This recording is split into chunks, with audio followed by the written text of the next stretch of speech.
Welcome to the EST Hangout. This is the EST Hangout, and today's guests are...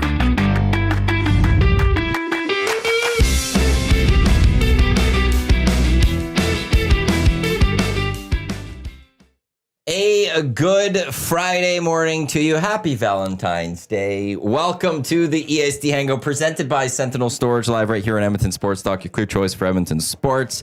As I said, presented by Sentinel Storage, Canada storage experts, more than 2 decades helping Canadians through life's transitions. 75% off 12 weeks on 5x5 units. That will end Feb 28th. Canadian storage provider by Canadian. Today on the Hangout, Tom Gazzola-Matawanek with you here, Jasmine Sidhu joining us, and one of our favorite Hangout guests, back in Paul Sir, 3x3 Basketball Association. Paul, it's good seeing you again. Great to be here, everybody. Fucking Paul. I jumped the gun, Paul, on the round of clicks. That's how excited I am. So that's a ritual of approval. I only learned about it until Jay Milne brought it in. Yeah, it's become a thing. Tremendous. It's different, isn't it? It is. That is different. Yeah. Round of clicks. Round of clicks. Yeah. Okay. A well-deserved round of clicks. All right. Sorry, Brendan was behind. Oh, so Brendan, we're not getting any audio. I got to go deal with some audio thing. Oh, okay, great. So, Jasmine, you can do your video. I see levels on this end here, but not on the audio side. It's fine. So we're up on YouTube as I'm losing my voice. Oh, they can not still hear on us? the audio side. Yeah. Oh, I thought there was audio. Okay, no, issues. go ahead. Okay, nothing. Go ahead. Continue. I'm trying to post. Tell us about your outfit today. Oh, my fit? You guys want to see my fit check? Yes. Okay, so I wore this because it's Valentine's Day and because we have the wonderful Paul Sir here for the NBA. Oh, dear. See? It's Mitchell and Ness. So you I got know my it's not kicks. cheap. Yeah. Red kicks. Yes, it's not Mitchell cheap. and Ness doesn't do anything inexpensively. No, but their stuff is so good. You know what makes me feel good? Paul, you got the party cardi on. Yes. She's That's gone awesome. with the Valentine's motif. I went very casual No Friday. kidding. Yeah. What? I should have told you guys to wear red. That's my bad. I was thinking about. I don't have any red. I really You have don't. burgundy. Why do you have to wear red? That's salmon. Why do you have to wear I red? do not. Because it's Valentine's Day. Yeah, but the love could be described in many I colors. do not need to show my love Here we through go. the colors I wear. The George Costanza line, the mini moods of George Costanza. That's right. That's right. Green's my favorite color. This is how I'm expressing my love to people. Is I'm wearing green.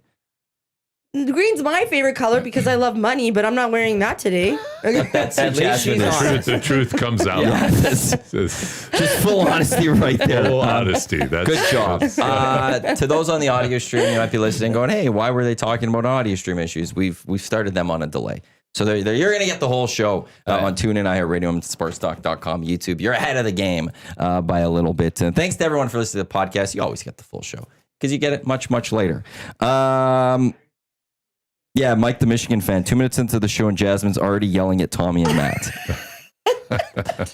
Mike, This is very routine. Jasmine yelled at me well before the show today via text for me trying to help her out. That's all I'm going to say. I was trying to be productive, so I had texted some stuff to Matty, and he gives me sass right back. I did not. I just corrected you on one thing I was like, wow. Not a so that morning you person. wouldn't look bad. I really like going back to college again. This is this feels. This feels like I'm with my kids. So The frat you. party over here. frat party. That's right. I answered her questions and she said, "Why are you sassing me on Valentine's Day?" Yeah. Like, And then he wrote me an answer, and I said, fine. yeah, it was a fine period. Back to Fine college. period. Paul's right. It Outing was, online. it was full of sass. And I was just trying to be helpful, but apparently I was being a dick. Well, put an emoji on it or something. I was getting in my car about to drive away to work. Like Okay. I'm not focused on how do I make sure Jasmine's okay with this text. You should reframe this as some sort of psych help show online. So Oh, there's psych. yeah, We have a couple Psych. psychiatrists, or at least one in this building. We might need to start. you looking might at have to knock start on her working door. something out. Have Have her a, come in, gotta you have know. a segment. We're gonna have to work through sessions these live on the air. issues. Yeah, you should come on the show. Yes. Every Thursday, we're gonna have the help us out. Oh, so good. Yeah. So we will get to some relationship advice. Jasmine wanted to get to that, so we will get to that. And if on this side of the room, especially, you're not going to get better relationship advice what than from not to do Tommy and 101. myself. Like, Oh my this God. is the relationship advice. I thought it'd No be offense funny. to your marriage, there, Paul. I know, I was gonna ask I Paul. think we know Yeah. a thing or two about relationships. I've been married for 43 years. Wow. 43 years. And the clicks to that. What I know now is I know less than I've ever known. So, so there are the peaks and valleys, the way the road winds through the mountains. All it changes are the angles, but there's always the angles. That's just the deal. That's beautiful. Just the deal. Is beautiful. That's beautiful. Yeah. Actually, thank you for reminding me. It was my mom and dad's 43rd anniversry yesterday, the day before Valentine's. Mom and dad. Slam poetry at 11. There's lots to get to on the show today, but we've got Paul here, and there was a big trade a couple weeks ago. Yeah. We got to get your take on Doncic to the Lakers for 80. The strangest. I mean, you can attach so many descriptors to it. Dumb, unthinkable. What the hell was that? Yeah. You know, but the strangest trade I've ever seen. Like I mean, again, I go way back, but I remember the 75 trade for Kareem, and 4 players from the Lakers go over. They do get an NBA All-Star and Brian Winters, but it didn't work well for the Bucks, and it took 2 or 3 years for the Lakers for it to take hold when Magic arrived, and then they go on their historic run. That's great. Now this one, though, I think the randomness of it just doesn't make sense. The fact that no draft picks were acquired for Luka, who knows? Like you hear the conspiracy theories, the relationship with Pelinka. With the Lakers, who's their general manager, that there was some sort of influence over Dallas. The fact that I think that the Dallas team coaching staff seemed genuinely surprised at this. So it was, historic and strange and peculiar. And man, oh man, I'd love to dive a little bit in what the net effect is going to be on both teams because it's a huge trade, but the outcomes are going to be really interesting to discuss and to think about what's actually going to happen over the next months. Well, now, sorry. No, go ahead. Now AD is injured too. So it basically eliminates that kind of. They traded Luka because they were worried about the weight and stuff and wanted to bring in AD to win now. And then AD goes and... In the first game, for a month, on a non-contact injury. Like, you can't make this up. He was coming off of an injury, I think. He's coming off of an injury. So some people he's thought always maybe coming Dallas, off of an Good point. Some people thought maybe Dallas was rushed him to get him in the lineup for their fans. Mm-hmm. And then he gets hurt. Yeah, he does. and you look at karma just, and then Gafford gets hurt. So they bring in AD. Now they have 3 posts, and AD can move out to the 4 spot. Lively's hurt. AD gets hurt right away, and then Gafford has a knee injury. Now they have no posts. And they've won 2 since the posts have been gone. So that's what I love about sport in general, but you really don't know how teams are going to respond to certain situations. So last night the Mavericks win without AD, without their posts, and without Kyrie, and they win. You just can't make it up. So yeah, really tremendous. Now for Luka being in LA, what a great storyline. My hope for him, because the criticisms are valid about his body. Like there are certain body types, Zion Williamson, Luka, that are not meant for longevity in the NBA. I'd love to see LeBron's discipline wear off on Luka. Wouldn't it be great to see next year Luka come back 25 pounds lighter, really in shape, really ready to go? Yeah. That's happening. As a Laker fan, please give that to me. He's having a glow Give up. me a Luka coming in, just more motivated than ever. And jacked. And knowing that Jacked, he's ours for a number of years. Yeah. Well, if they sign him, they still got to sign him. Right. Well, what I was going to follow up with Paul on was, and this is something like, listen, it was a theory, but kind of curious your take on it. On the Maverick side of things, there's discussion of, well, this is a play because the ownership wants to build a resort and a casino and this and that. And I thought to myself, like, this is the business side, whereas what's happening on the court, what's happening in the locker room is second fiddle to the almighty dollar and the capital that can be made out of owning a franchise. And it's just it's a toy and a chip on a board that people are moving around, on a chessboard that they're moving around. Like, do you see some of that, or like, does that tell you anything about where our pro sports are going? That the game itself is like secondary to the business 100%. in a different way too. 100%. I mean, when you're talking about franchise values now in the billions of dollars, this is something totally different at a massive level.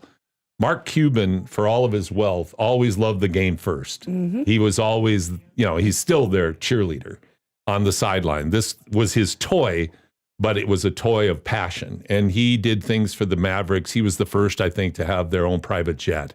The locker rooms in his early days of ownership set the standard that the NBA still aspires to today. He just had a vision.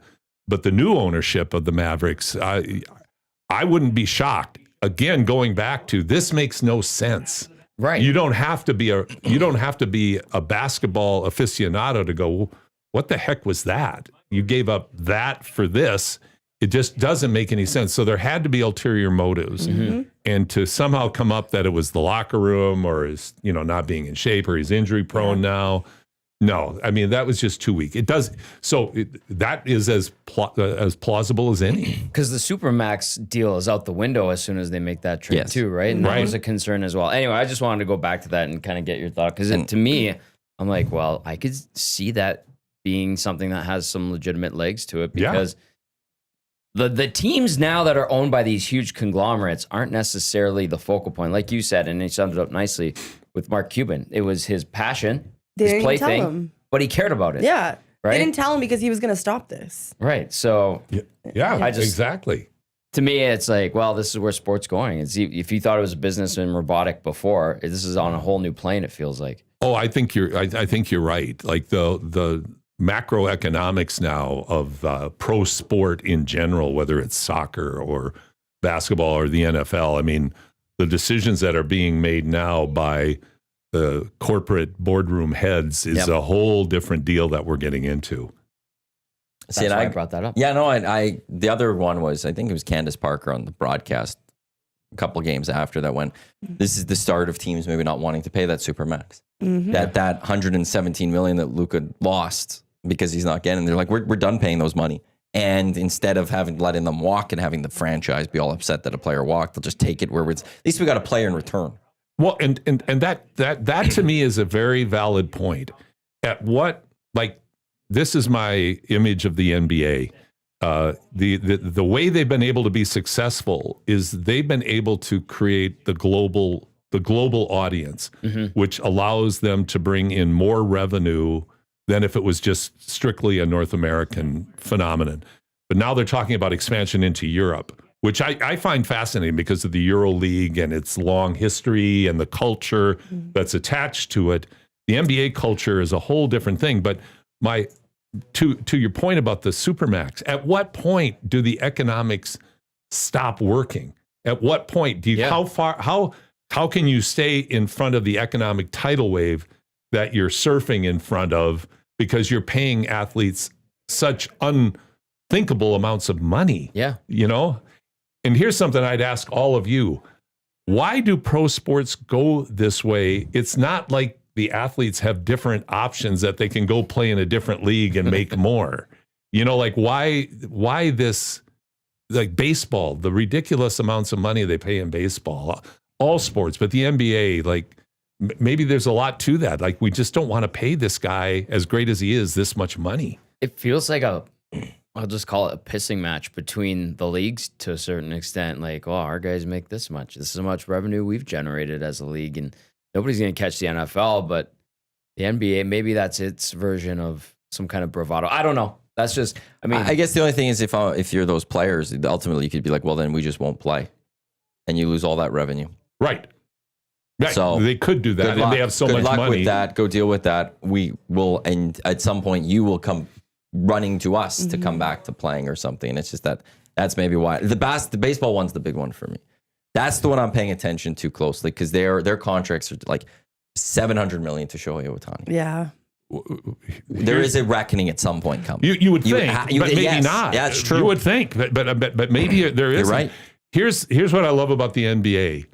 Jimmy Butler, who on one hand, I talk about Jekyll and Hyde. On one hand, his story's compelling. He's a great player, But every city he goes to, he starts out as Jekyll and he ends up as Hyde. And he gets upset about whatever Jimmy Butler gets upset about and, holds his breath until he gets traded away, goes to the next city, does the same thing. Now he does it in Miami, playing for Pat Riley and Eric Spoelstra, two, foundational guys, gets over to Golden State and gets rewarded with a bigger contract. Wouldn't we all love to have that in our corporate dynamics? Absolutely. Oh, yeah.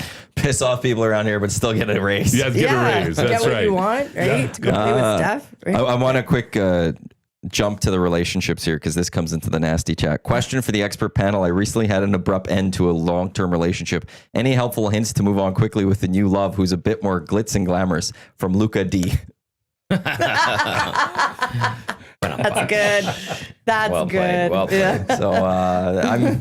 Yeah. So the money of all the sports, I found it. I thought we were close to a reckoning a couple of years ago in baseball. There was a lot of free agents, like big names that were still unsigned as we got into February, and it's like, this is weird. And then they got their big money, and now it's gone since, and it just continues. To your point, maybe there is no reckoning. Maybe because I have thought of it for years, but if there is no reckoning, we're not far off of one day maybe seeing $1 billion contract in baseball. We're very close now. We're $300 million away. Yeah. We're closer to the billion than we are $100 million contracts type thing in Major League Baseball. Which is ridiculous. Remember how big of a deal it was when Tiger Woods became like the first $1 billion athlete? Now that was like 15, 20 years ago. And now it's like, yeah, whatever. Yeah. Otani's going to do that in one contract almost. It's insane. I remember Moses Malone signing with the Philadelphia 76ers for an outrageous $2.2 million a year. Unthinkable in the early 80s. So 40 years ago, Wilt Chamberlain was the first $100,000 a year player in the NBA. Bill Russell's renegotiation of his contract is his salary had to be $100,001. I like You that. wanted a little bit more. He wanted the highest paid. He wanted to be the highest paid by $1 to get it over Wilt. So, but of course you add inflation, all blah, blah, blah. But you think of all those great athletes in all sports, what they made as they're, forming the culture in the sport and the following in the sport versus what the athletes today make. And I mean, how that's trickled down now into the colleges and universities down in the States, which is a whole different world that has 5 years ago, the NCAA today compared to 5 years ago is unrecognizable. Basically like pro sports now. Oh, it is pro. Yeah. It's pro. It's incredible. In basketball and football, it's pro sports. There's free agency. The transfer portal. free agency, basically. It's wild. Yeah. My son Steve played Division I basketball, and he had he transferred. There was a transfer issue and had to go on appeal to the NCAA, and we had to go through two appeals, and finally won it. But it was a big deal to transfer, and the timing of the transfer versus when he was eligible to play. And the legality of it, getting lawyers involved and all this stuff. And now it's just like, I'm going to jump. I'm not playing enough, and this guy's going to pay me more money. I'll just go. And there's no restrictions. It used to be didn't you have to? And at least for football, you had to miss a season. Still do in the Canada West. Canada West, yeah. Okay. But down south, you had to miss a season. Yeah, you were going to sit out to transfer, and then depending on your scholarship, some schools could be like, but you can't go here, or anywhere in that conference. Yeah, exactly. So good luck. Go find somewhere else. And now it's just like, no, you want to be Carson Beck, who's a Georgia quarterback, who's now like, I'm going to Miami. Yeah. Off to Miami. He's getting paid a crap ton probably, and he's in Miami.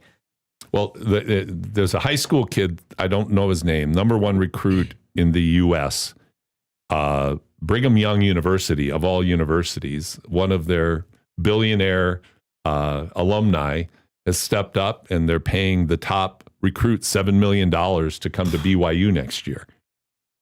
If you're a college kid, like some of them, you do it. Yeah. Even NFL, NBA, don't rush into those pro leagues. Nope. You're going to get paid a crap ton in NCAA. Make a little extra bag. Yeah. Well, Juju Watkins, who is the probably will be the player of the year in women's NCAA basketball from Southern Cal. She'll play her full career because she'll make more money in the NCAA than she will jumping to the WNBA. Because like she's invested in the new what's it called, Unrivaled League. That's the 3x3, or they're not 3x3. It's 3-on-3. 3-on-3. Full court 3-on-3, smaller court. Yeah. But she's already invested in the league. She's a sophomore in college, second year college. So, I mean, it's just a whole different deal. Yeah, unbelievable. Speaking of WNBA, like how is it doing with Caitlin Clark, and is it picking up a lot of? Good question. Well, I was gonna ask that. Yeah.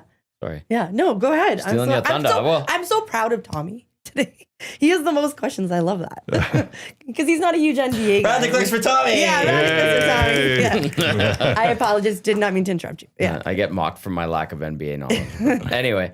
How did it do last year? Like, has it, because we're watching the surge of the PWHL, which is great to see on the ladies' side of fantastic. Hockey. How's everything going after Caitlin Clark's first year? Well, I think they went into uncharted waters, probably unprepared for what they were going to be subjected to in terms of media attention. Yeah. I mean, Caitlin Clark is a phenomenon, like a Tiger Woods, like a Michael Jordan. Like, it's just a different, you almost can't quantify why that athlete has that kind of effect. But you can look at it and say the way she plays, so dynamic, impressive. Every arena that she played with when she was at the University of Iowa sold out. And then that carried forward into the WNBA. Yeah.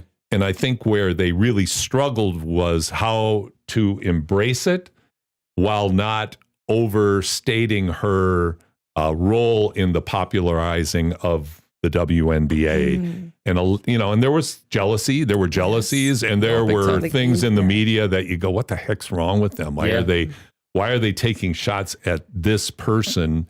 And then, you can get into some pretty sensitive areas, which was unfortunate that got dabbled in as well. But their ratings were all-time high by a mile.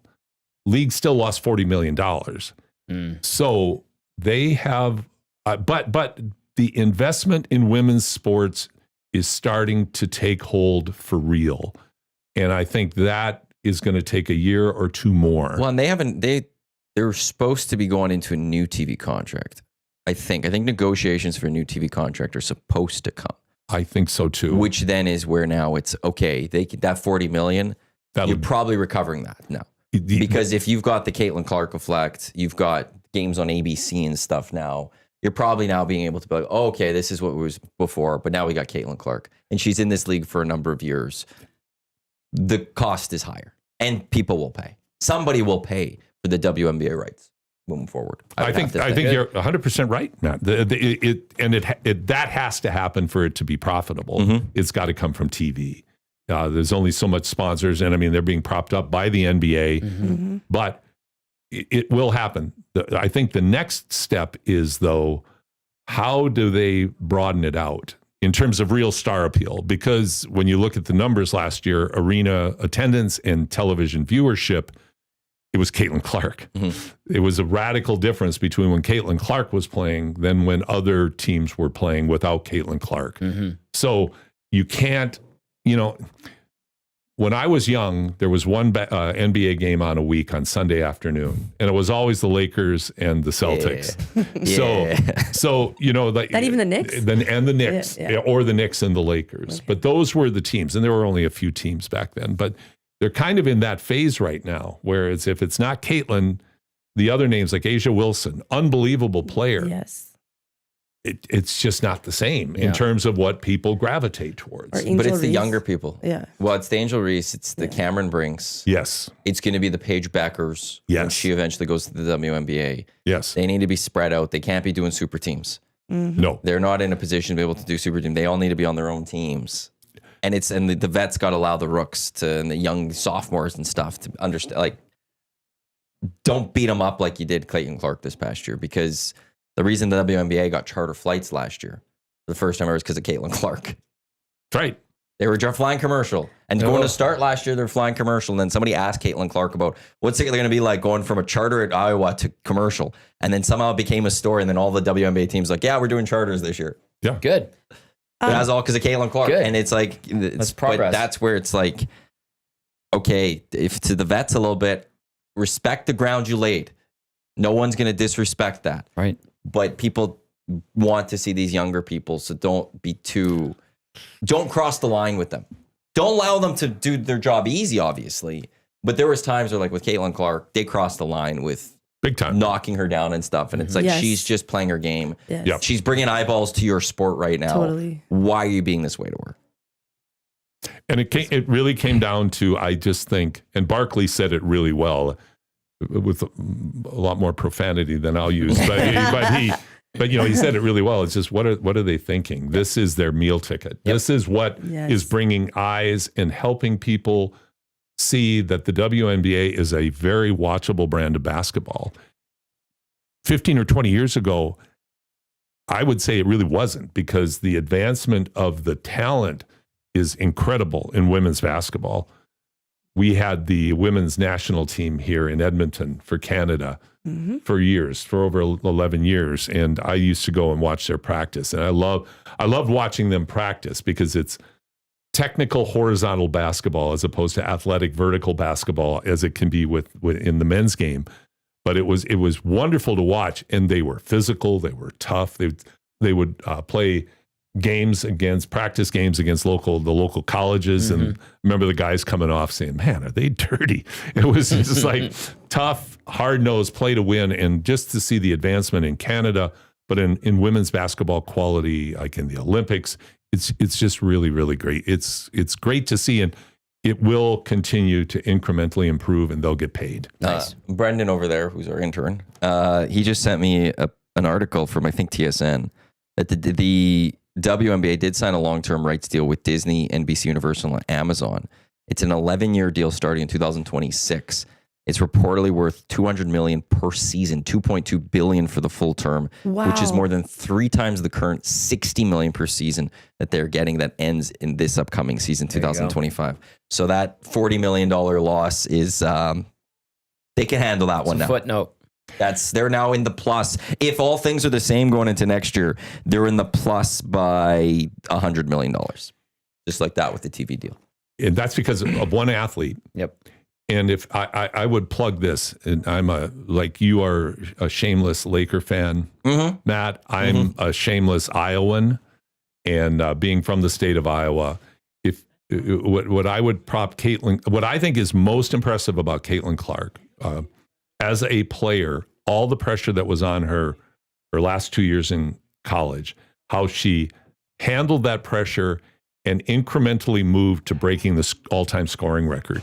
Like when you think of the way people keyed on her defensively, and when you think of the pressure and the attention, and she just one game after another relentlessly moved forward and won. Took the University of Iowa to 2 national championship games. But the second thing, and I think this is even more, this is to me the most significant, the way she handled herself. She never gave in to firing back at someone. It was amazing. The discipline and the groundedness that she had. She never bit, no matter how people were taking shots at her. Both physically, she would brush it off. Oh, it's just basketball. We're just being competitive. She'd never say, yeah, that was a cheap shot. Whether it was Dawn Staley or somebody taking shots at her, or there were implications that there was some racism involved, she never bit. And she just maintained such a high level of dignity and professionalism through it all. That has allowed those tantrums to happen and her to come out on top and the sport to continue to evolve and grow. Yeah, that's a great point. She was very special in that aspect, where there wasn't one slip up even. No. There wasn't even one time like I didn't do anything wrong. Like I don't know what they're doing. There was nothing. Just hey, they're playing basketball. That's all she would say. Like one example, though, when she would have her tantrums on the court, she'd be beaking at the refs, that sort of thing. Are you going to the dad? Yeah, the dad. I loved it once where she was beaking and the coach pulled her off and And I think he said about effing time is what they had on when they had him on the face. It was tremendous. It was like he didn't buy it either, you know.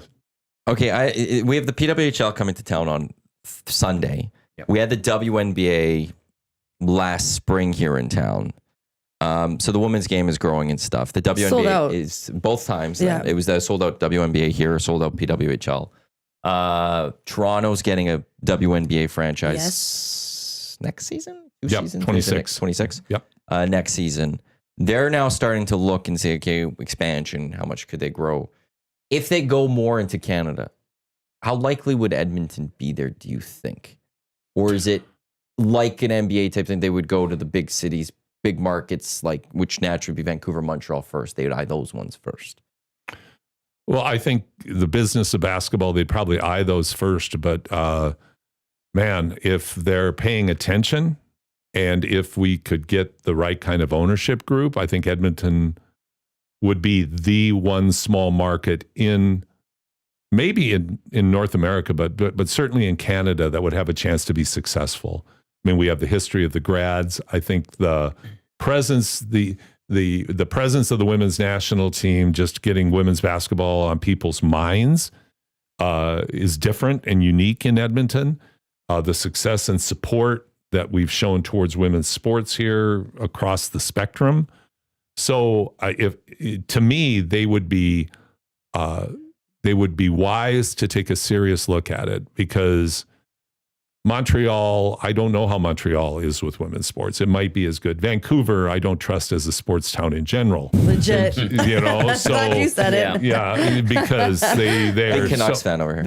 No, I'm not. They're all bandwagon people. Exactly. Yeah, Yeah, exactly. Cool or happening, they'll go. They might lose the Whitecaps, apparently. You said that. Yeah, that's wild. The Whitecap, but that's part of the Whitecap situation is they want a new stadium, but FIFA, and then this is a soccer thing, they want countries to have their own leagues.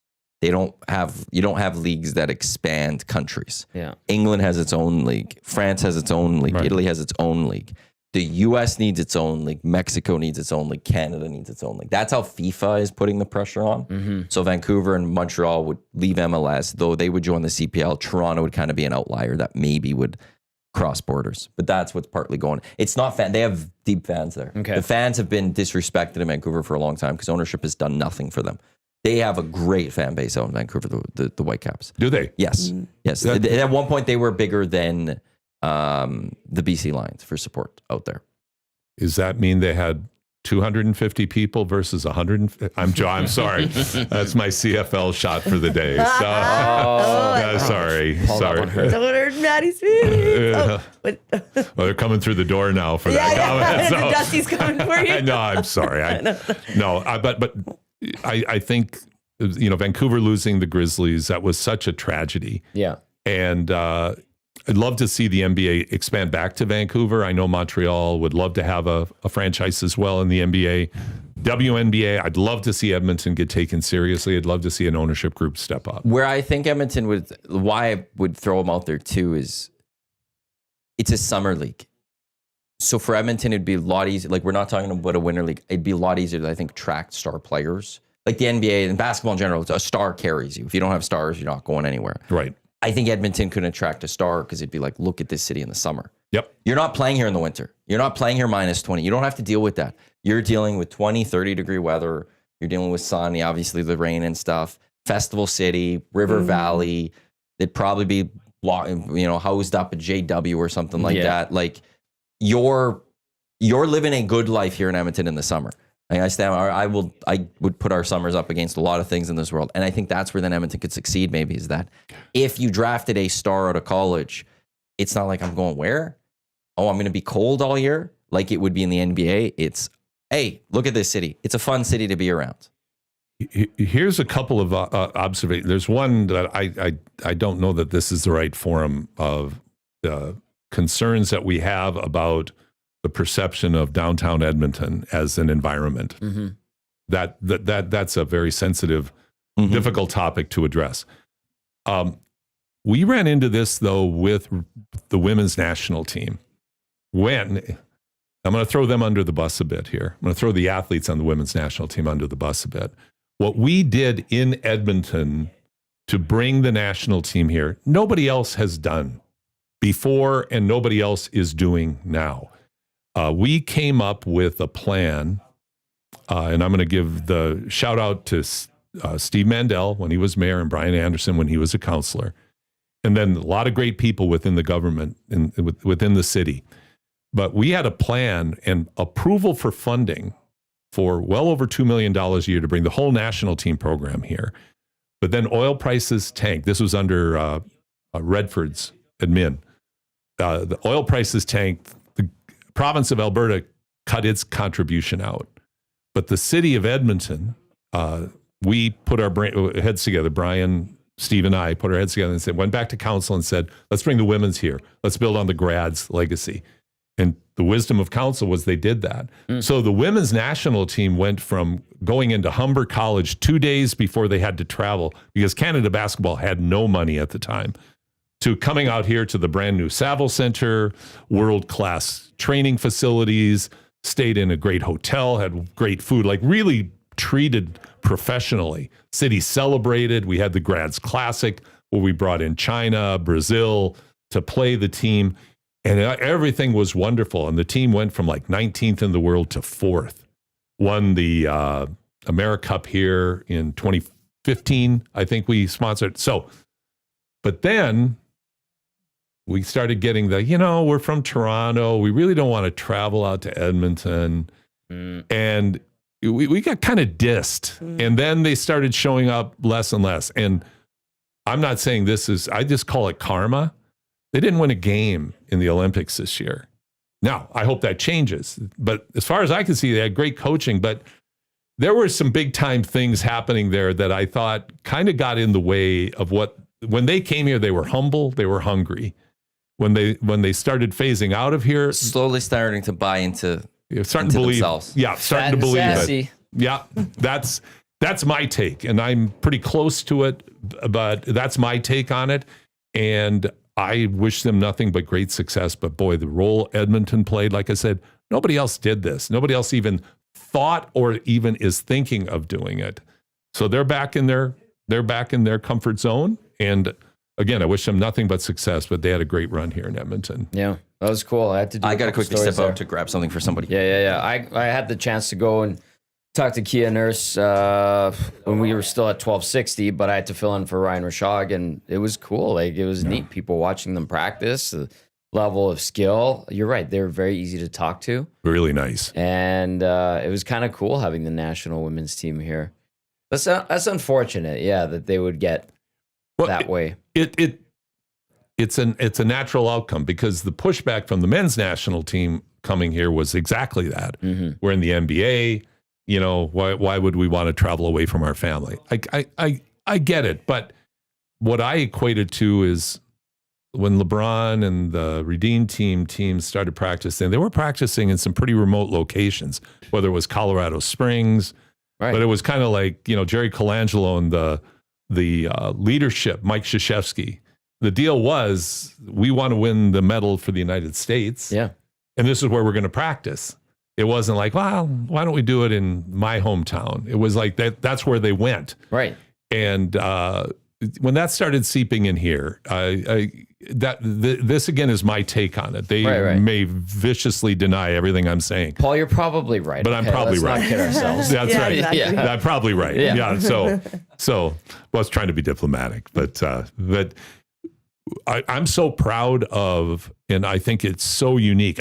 Every chance I get, I share the grad story with people, because I still, when I say the words out loud about who the Edmonton grads were, 1915 to 1940, are you kidding me? There was no respect for women's sports anywhere at all. Right. Yeah. They won 500, their records 502 and 20. Not bad. 502 and 20. The guy who created basketball, James Naismith, said that was the best team he ever saw play. I mean, the history, when you think of it, like the Mount Rushmore of basketball is women's basketball is here in Edmonton. we deserve a WNBA franchise. We do. Yeah. We do. We should embrace a WNBA franchise here. There were rumblings that there was some interest from a large sporting conglomerate here that they might have wanted to dabble in that because the economics of it works. Because the NBA would cut a check to prop them up, like we were talking about the $40 million. So I don't know where that's at now. There was talk about another facility next door to Rogers Place. That's kind of been mothballed for now, apparently. So who knows? But it would be cool. It would be. Yeah. It would be. Yeah. Anyway. Yeah, like I know personally, I'm trying to get into WNBA, and it is people like Clark and like Angel Reese who like make it cool and even like me talking to my family about it. I come from a family of like a lot of men, a lot of guys. I don't know. Does it explain the way I act? Okay, but like, but they do not still respect WNBA unless they're gambling on it. Yeah. Well, and sports gambling is a big factor, but I think it now for you. You said you're trying to get into it. My question would be, I mean, visually, it's very different to watch. It's slower. It's more vertical, like or horizontal, like all those things. Like, and it's improved so much. But the transition from watching NBA to WNBA is very different. Yes, it is. It's an acquired taste, and it takes patience, and it takes understanding, and it takes an affinity or a belief that this is valid and valuable.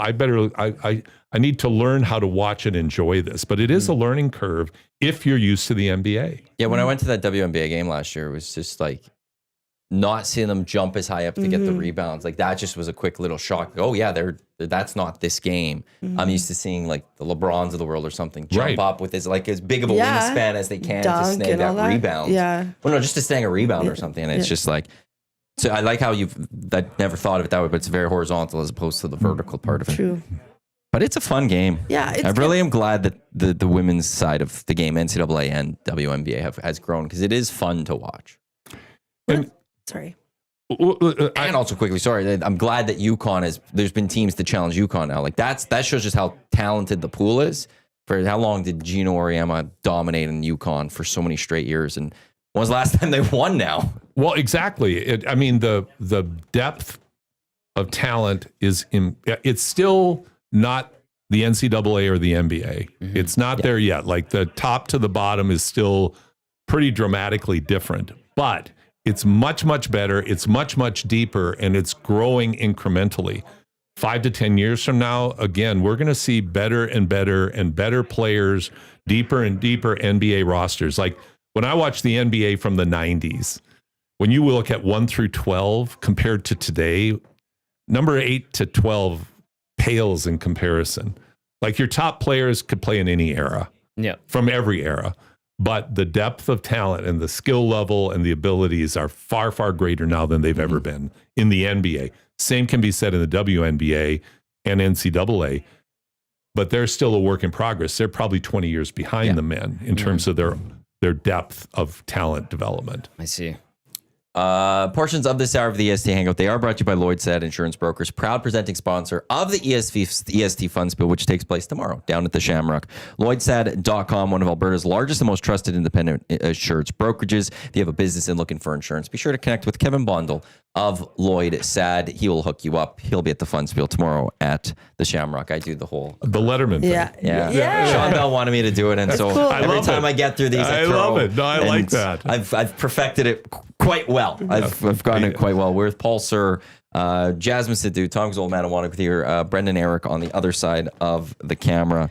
Mike the Michigan fan asked about the revenues of WNBA and the PWHL, and I don't know off the top what the revenues would be. Like the WNBA has been losing money. That now will be changing, hopefully, unless they somehow blow this TV contract somehow, which I don't think they will. I don't think so. They're going to be a money-making league. I don't know about the PWHL, but they've also only in year 1. Like they're in year 2 now. And they have one owner that owns every team in the Is it? PWHL. So they're like the CBL when they launched. Yeah, and eventually it'll branch out.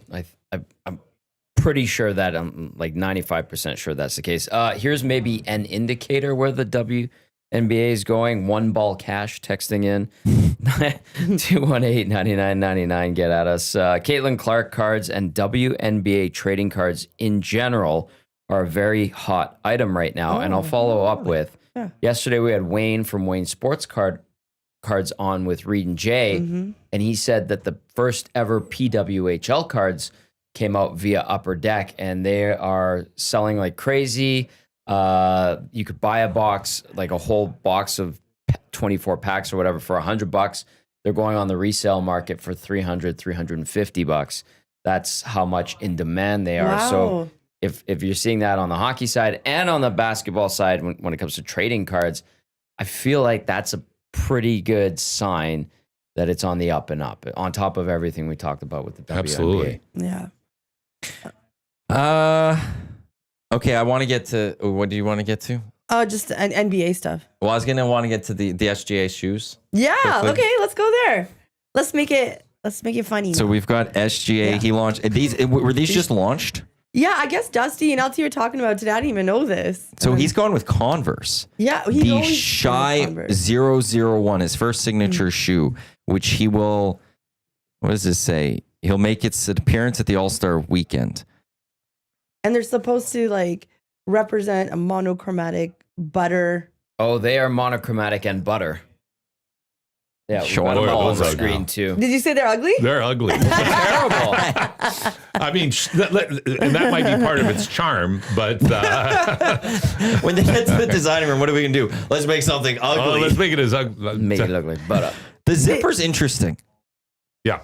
It's The not zipper's functional, interesting. right? Like it's just It looks style. I've functional. never seen a zipper on a shoe. Mm-hmm. What do you do though to differentiate yourself now? Like like you see the colors, the design, the abstract, etc. Like what draws you to shoes? Like would you buy that shoe and wear it? You know the side, I No. don't mind. That does look better. It looks Actually, a lot better when yeah. you're looking at it at the side. With the black sole looks pretty cool. Actually, I like that it's a solid color. That's Yeah, I'd all like to see one different color. colors. yeah. As soon as I see the side, that's where I go, I could see myself. I don't think I'm cool enough to wear these. Almost to a degree. Oh, I mean, I could pull them off though. Just kidding. 100%. No, I wouldn't spend over $100 on these. Yes, so how much do you think they are? I'm sure there's a price point there. $500. Let me see if I Or can how much find. was the deal that he even made? Because sometimes it's the deal you go for, and you're just like, they feel Well, fine.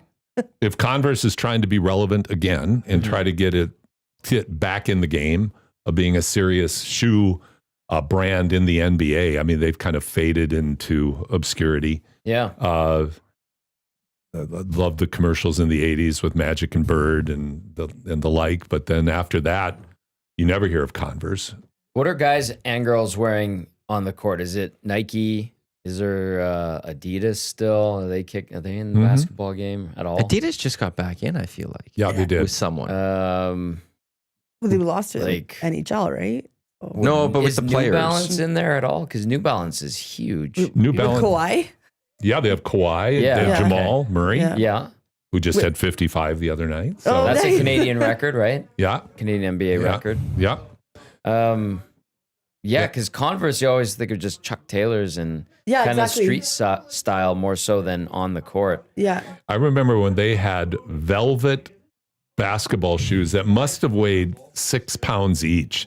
Like they were unbelievable, like a green velvet, Celtic green velvet shoes back in the 80s. That's For funky. style? Like just for style? Well, for playing, Yeah. dudes would wear them. Don't you want the shoe to be light though, so you can jump higher? Yeah. Back in the day, there was an era where the heavier the shoe, the better, because it was like it was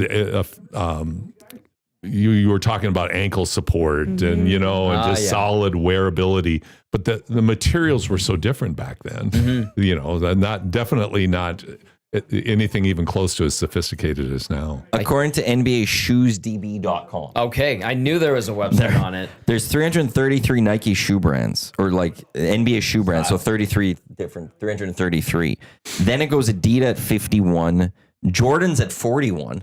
Oh, that's Which is an low. offshoot of They have Nike, their own. obviously. Puma Yeah. has 14, New Balance is at 12, Anta is at 12, Under Armour's 9, Skechers has 7, It's Skechers. still Li-Ning relevant. is 6. Is that the Jokic one? Or do you What's remember? it called? Li-Ning? Leaning. No, it's 361. Oh, 361 degrees. Yeah. They've got 4. Yeah. 471 Performance had 3 or something. Peak has 3. Converse has 3. And Jude has 1. So that's the breakdown. And you can go top play. This site, wow, I'm going to have to go through this insane. one. This one goes through like the players, what they're playing right now, the top shoe players, their top shoes, recent changes. Also, this is just saying even what shoes that they're playing with. Tyler Hero is playing with Nike Sabrina 2xU. Cool. Wow. That's cool. Skechers just opened a new store in the mall. Yes. Pretty cool concept store. I think it's supposed to be the coolest store Skechers has anywhere. And I was surprised at the basketball presence they had there, and they were featuring Julian Randle from the Minnesota Timberwolves. They're kind of one of their 2 marquee players that they have, shilling their brand. So, but who would have thought of Skechers? You think of I think of guys. Tony Romo and wearing slip-ins with his crappy American slacks. And I think of Kim Kardashian trying to promote her big butt. She does have diaper butt. Because the Skechers is supposed to have like some sort of thing to make your butt better. Yeah, that's what I think. One thing I do love about this site is do you know how like you can find like player stats and players like salaries over the years? This one has the player shoes over the years. That's insane. That's crazy. Pelle Larsson. Pelle Larsson, Swedish player with Miami Heat. He's on Nike Sabrina 2xUs. Prior to that, Nike Sabrina 2 White Noise. Before that, Nike Sabrina 2. Before that, Nike Sabrina 2xU. There's different versions of those, I'm guessing. And every year there's a new version, right? And but then this is in 2024. He's changed his shoes multiple times. But those guys get shoes like crazy. They must. Yeah. Now, my question would be, does a guy that we've never heard of get paid? Probably gets paid by Nike to wear their shoes. Yeah. I would guess. I mean, think so. Yeah, I'm sounding pretty naive here, but I would guess they get paid, but why? but then again, you go to what like Nike, Adidas, all of the AAU clubs down in the States that they affiliate with. They pay lots of money to the coaches. The kids all wear their gear and their outfits, and it's a big deal. Like Oregon? Yeah, like Oregon's. Yeah, of course. Yeah, Oregon's huge. But I'm talking even like high school kids. Oh. And like AAU teams, they have all these AAU like junior high, high school tournaments all over the U.S. Okay. Like a guy will start up a club and they'll sign with Nike and get paid, in some cases, quite a lot of money if they, depending on the players that they sign and how they're ranked, to run this 9th grade basketball program to wear Nikes. To tournaments. You're seeding it, right? Like that's essentially you're growing your next wave of grooming your next generation of Nike lovers. Yeah, exactly. Yeah. It's kind of smart, to be honest. It's just an investment in the future. It is. President the Nasty Chet says many classic shoes had zippers. And he told me he's put in like Google all these other shoes, and there apparently have been classic shoes that have zippers. Clearly you're a sneakerhead. And I couldn't keep up. He like listed a bunch of shoes. Because shoe culture, kick culture is huge. Mm-hmm. It's huge. People have closets now when they build homes. Yeah. That they actually have shoe closets. Have you I've seen this. It's awesome. Yeah. Right? And they clean their kicks. Like I try to, like I'm not rich, but if I was, I would love to have a shoe closet. Maybe if you didn't have ball service all the time, you could save them. Yeah. She did 5 days in Montreal, 6 nights of bottle service. Paul. It's true. No big deal. No, I'm not proud of it. They always just it sounds like it's worth bringing up again. But yeah, kick culture is massive. Yeah, like, it is. It's just people care, and that's the one thing that no other sport has this, where you have your individual shoe that everyone cares about. That's for what you can do all the time. Like hockey has their sticks, like you get flexes and stuff. Skates a but little it's bit. not the same as well, I want the new Steph Curry shoe, or I want the new Jordan shoe. You know, and I'm going to go wear them all the time. And there's lineups out for it. And you get your own, like players can make their money on the side from their contracts with these companies to get shoe deals. Yeah. That's like a fashion statement. It is. I'm a big tennis fan, and I wear Roger Federer's On shoes. And I bought them in Los Angeles when they first came out. because Roger Federer was an investor in this company. So my wife and I were down there for a few weeks, and I went and found their location right off the beach and bought a pair of shoes. I was like a little, 16-year-old. But you're seeing on everywhere now. Like it's taken off. They've done a great job. Yeah. They really It's legit. have. Yeah.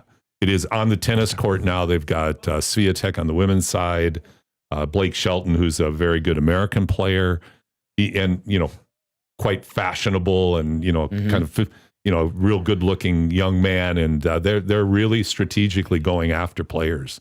And of course, with the weight behind it of Roger Federer, like that's a big name in that world. Yeah. He was so fun to watch. Oh my God. He never broke a sweat. It'd be fifth set in Wimbledon, and there's like, is this guy even playing? Like, and of course he is, but the guy never sweat. He just was a class. Everything, he just exuded class. He was just amazing. And the comparison, to jump into tennis, to the players today, whether it's Sinner or Alcaraz, the thing about Federer, and I'll throw Nadal in this, is they were both so unique in how they played. Like their physical appearance, like Federer, everybody uses the term elegance, where like Rafa Nadal is like a pit bull, just very different play, where modern players play very similarly in the way they hit the ball and the way they approach the game, where Federer was very unpredictable. And plus he had the most beautiful shot of any sport in his backhand. That's the most beautiful shot, like compared to the best basketball 3-point shot, like Steph Curry's shot. I'd take Federer's backhand over Steph Curry's shot. Wow. So, there's that beautiful one-handed backhand. So, I'm sorry, I jumped on a tangent there, but I love, Now, rumor has it he may come back and play in the U.S. Open this year in mixed doubles. They're talking about bringing mixed doubles back into the U.S. Open. And the rumors are percolating that Federer might jump into that. Interesting. That would bring a lot of attention. Can you imagine the TV viewership? Yeah. Yes. I don't even care who he's with. No. Just let me see Roger Federer play tennis again. The best thing I've ever been to is watching Roger Federer practice at the U.S. Open. I love that more than the games themselves. But to go and be close to the court and watch him hit was like, it's kind of like the Catholic going to the Vatican, it's like, it was just incredible. There was the Pope of tennis out there hitting and smiling at the crowd and being charming and disarming. That's pretty cool. This is the EST Hangout presented by Sentinel Storage, Canada Storage experts, more than 2 decades of helping Canadians through life transition, 75% off 12 weeks and 5x5 units. They are a Canadian storage provider, so buy Canadian. We're live on Edmonton Sports Talk, your clear choice for Edmonton Sports on TuneIn, iHeartRadio, EdmontonSportsTalk.com, live on YouTube, as well as wherever you get your podcast. We got Paul Surf from 3x3 Basketball Association, Jasmine, Tommy, Matt with you here as well. I know Aorix said, get to the sex talk. I know. So mature. We will get to that right now. There's just a couple more things that I want to get to Paul too on basketball. Yeah, me too. So first, just quickly, what do you make of what the Raptors did bringing Brandon Ingram and what they are? Is this the right way to go about it? Like, is this tank? they were like, the talk was tank and all that, but you bring in Brandon Ingram, you sign him with RJ Barrett. Is this the start maybe instead of trending back upwards? Could be. I don't know. I mean, until we see Ingram in the lineup, and can that 200-pound frame on a 6'9" body stay healthy? Again, injury prone. I don't know. He kind of fits that bizarre model that the Raptors are obsessed with of all being long, athletic, positionless players. And I say bizarre because how's that worked? I don't think it's worked, but they've added some diversity. Quickly is a really good player. Jakob Poeltl, traditional big, probably couldn't hit a three if you locked him in a gym for an hour, but just does not fit the mold at all. But he just provides you with great, he protects the rim well, tremendous hands, just a great finisher around the basket. And Scotty Barnes is really good. RJ Barrett's having a career season. Grady Dick's turning into a pretty good player. They had a couple of second-round draft picks in Shed and a couple of their other players that are pretty good. So to me, it's like, yeah, this team could be pretty good. I don't know if it's that good yet. And I mean, they had kind of a nice little flash for like 4 or 5 games where they won, I think, 4 in a row. Now they've kind of settled back into being the Raptors again. So I'm apprehensive. I'm not sure this is the right way. I think I was surprised they signed him and to a deal. I don't look at him as a real tradable guy. So we'll see. I hope so. I hope so. Masai Ujiri did one great thing, and everybody knows it. He signed Kawhi Leonard. He rolled the dice, and it paid off big time. Since then, wow. Talk about a get out of jail free card. He's been able to play that, and he seems distracted at times from the mission of making the Raptors the best. Easy to say when you're an armchair quarterback and not in the boardrooms, but you just look at the results and say, where are they going? So we'll see. We'll see. I'm not sold, but I mean, Ingram, the one thing, if Ingram stays healthy, that he gives that the Raptors don't have is he gives them a guy who, when you need a basket, he can go get you one. And Scotty Barnes is getting better in that way. RJ at times, but they don't. Ingram has a little different level of offensive game than those two have. So, did you have something you want to get or? I have some basketball stuff. Okay, I'll let you. Unless you do. Well, I just want to get into 3x3. Okay, with him. You can do that. But if there's anything, if you got basketball, please. Okay. So you said you're a Lakers fan. No. Oh, I'm so sorry. I'm the Lakers. He's the Lakers. I know you. I thought you were okay. Who's your team then?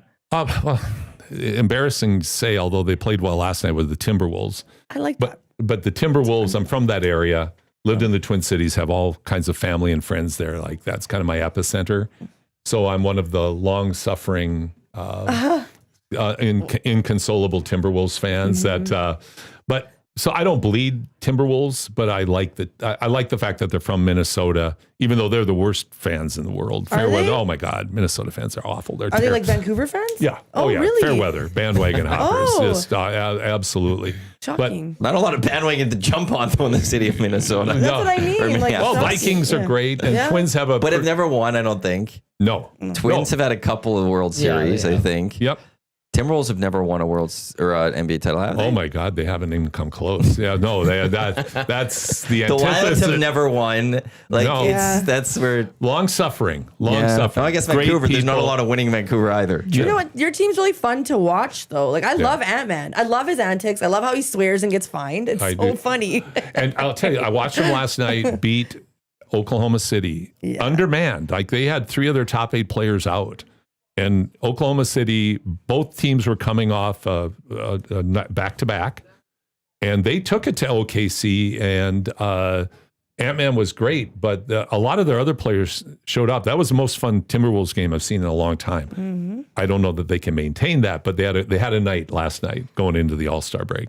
Yeah, I was quite surprised. But you were starting on something about Lakers. Well, I was going to ask you, for Matty's sake now, how far do you think the Lakers will go now? Good question. I don't know. Standings and such, right? Yeah. Well, I mean, depends on Luka's health, number one. But number 2, they brought in, I think, Alex Len as their post. And he's a journeyman, very average post, but he's at least a big body. The one thing they gave up with AD is that middle presence. And then when the deal with Williams fell apart because of his body betraying him, I don't think they're a threat in the West. When you look at OKC, you look at Denver. I mean, those 2 teams. Don't smile at me like that. Yeah, they're going to be awfully tough. I mean, LeBron at 40 there's never been an athlete, I would say, at 40 years of age that does what he does in any sport that I'm familiar with that can play at that level. I mean, that high level. The closest would be, I don't want to take. Tom Brady did win a Super Bowl. Yes, in the 40s. Yes, he did. He did go and win a Super Bowl. That's it. Yeah, that's the list. Yeah. Kareem, when he was 40, playing because he lost so much money when his house burnt down and didn't have insurance, that he kept playing till he was just a broken down version. Yeah. Robert Parrish, broken down, like LeBron, and of course, nutrition, training, discipline, all those things. He's just unparalleled. So the biggest problem I think the Lakers have is LeBron and Luka really aren't going to stop anybody. They're not defenders. No, it's an outscoring team. Yeah. They have to go to outscore teams. Yeah, 140 to 130. Yeah. Yeah. And it's them, this year, like this trade wasn't like I'm still gonna be on bandwagon. They needed a big. Yeah. And they lost the big with Yeah. the trade being rescinded. And But- that hurts them. Then even when they had 80, they needed a big. Yeah. Like that's the thing. And then you lose 80, you're in a tough spot at that point. But now it's like long term, okay, with Luka, who's that big that they're gonna get this summer or next summer? Totally Once agree. LeBron steps away and it becomes Luka's team, that's gonna be the big thing they need. Go. No, I was just going to say. So I mean, I respect. I mean, Lakers pulled it off. Like they pulled off a coup there. No doubt. For their future. They're set for post LeBron. It was Yeah. gifted to them, though. Did they pull it off, or was it Rob just Pelinka gifted? apparently talked them down from giving up a bunch of more things. He did that because he didn't give up much to get him. Apparently they wanted Dalton Connect. There was more other things, and I guess the way that it was like, yeah, well, he is fat. We're doing So you a mean. favor, and then it somehow got brought down. Like that's kind of the story that has come out. Apparently Rob Pelinka's like, yeah, well, he is fat. Like, yeah, we're taking this fat guy from you. Friggin' Like, fat we can't give you that shamers. much for him, Yeah. and somehow it worked. So And now he's mean. probably just laughing. Like, how did that work? How did I do that? Yeah. I was going to ask you if you think OKC and Cleveland are actually the best teams in the NBA right now. I think OKC is. I think OKC could be. Cleveland, I'm really curious about how this is going to translate because the road is littered with white crosses from teams that have had great regular seasons that flame out in the playoffs. I mean, look at the Detroit Lions this year. And that's almost more frustrating to go out in your first or second round after phenomenal regular seasons. Yeah. So I think we don't know what we don't know. The Celtics have to be the favorite because they've been to the mountaintop. They know what it takes to get to the mountaintop. And the Celtics I think, still have to be considered the favorite until somebody beats them. But Cleveland's really good, and they have breakout players. And the trade, I was really impressed with the trade they made with Atlanta to shore up in their wing. And I forget, is it Williams? I forget the player's name now. But he's a long defender, and they didn't have that. So now they've got that. Plus, he scores 19 a game. So he's not a lightweight. And what they gave up, they didn't really need. So Cleveland, we'll see. I think they'll be the second best team in the East if they can't beat the Celtics. OKC, I think they're the real deal. I really do. If Holmgren's healthy, I think they're the real deal. She's an Thunder up. OKC fan. I always have been. I'm not a bandwagoner, so No. it's nice to see. Well, and I think Gilgeous Alexander's magnificent. Oh, isn't he? Yeah, And a he's- Canadian. Well, he embodies what what players should aspire to. He can get to the rim. He's an okay but not great 3-point shooter, so he doesn't overemphasize that like the league does. And he's got a beautiful mid-range game. And a lot of analytics nerds who lock themselves in their offices with their computers and never come out to see the light of day say it's just layups and threes. That's at the analytics. That's a bunch of crap. You look at OKC's success. A lot of it's due to the mid-range game that Gilgeous Alexander. You can find other ways to score other than threes and layups. Paul, you can't win a game on a spreadsheet. No, you can't.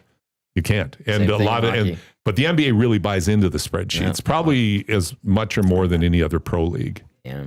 I like that because I'm usually like, well, numbers don't lie.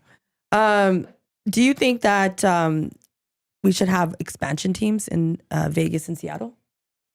Yeah, I do. If people talk about the talent pool getting too diffused, there's a lot of good players out there. I think there's enough good basketball players out there to expand.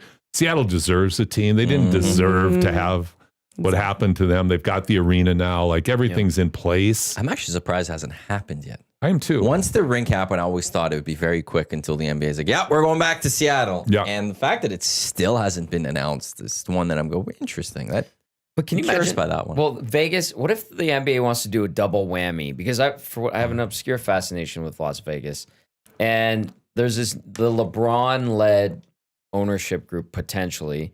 They have secured land on the north end of the strip. So if Vegas ever gets an NBA team, they're not playing at T-Mobile Arena where the Golden Knights play. Apparently, they're going to build their own resort, casino, arena, everything on their own. And that's maybe the league is trying to do a 2-in-1 double whammy with Seattle and Vegas. That would be, you know what? That would be hard to argue with.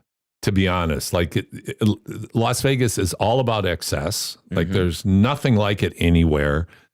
When you look at Las Vegas and the success that they're having with hockey, with football, WNBA, like why wouldn't you? To me, it kind of makes sense. It's maybe sort of neat that they have a neutral site in Vegas now where they do this. They do their mid-season tournament, whatever it's called.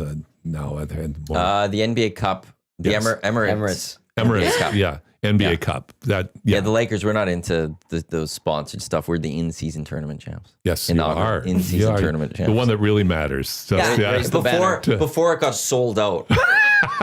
You're purist. But yeah, you like your fans. You're always purist. When it came to humble, grounded, down to earth guys. We didn't care about the money of that. No, we loved it for the essence of the in-season tournament. You're just into the game, man. That's all you're all about. So pure. Okay, want to get to 3x3. Yes. So it's been 3 years. 3 years now out you've done, or how long have you had the event in the summer? We started 2018. Was it that long? Yeah, 2 years in West Edmonton Mall. 2018, we did what's called the Men's Challenger, which is the second tier event. 2019, we had the first ever Women's Series World Championship here in Edmonton. Plus, we had another Men's Challenger. COVID hit, 2 years off. We were down in the Ice District Plaza for 1 year. Yes, I remember that which was cool. That was cool. Yeah. And then we moved over to the fan park, brought in the Magic Sky, domed the stadium in, and put all these courts up and had kids playing all over. We're moving back to West Edmonton Mall. So we're going to be there July 31st to August 3rd. We're going to run 4 events, 4 FIBA of 3x3 events there for men and women. So we have a lower level qualifying event for men and for women. And the whole goal there is to get more Canadian teams playing 3x3 and getting into the world circuit. So we're going to help enable them do that. We're the only city in the world doing this. And then we have the women's series as well. And we'll have Team Canada here with our Plouffe sisters and our Albertans that finished 4th in the Olympics. And then we'll have the men's world tour, the only top event in North America. And actually this year, the only women's series and men's events in Canada. Other cities that run them because of the state of the Canadian dollar have pulled out in Quebec City and Saskatoon. So there will be other smaller FIBA events, but we're the only major events in the U.S. or Canada this year. Wow. Jeez. Have you seen just over like the growth of 3x3 in Canada? Are you seeing that? It's coming. Is it? It's coming. That's why I formed the 3x3 Basketball Association, though, is to give a dedicated, not-for-profit body that would try to find ways. Here's my fancy way of saying it.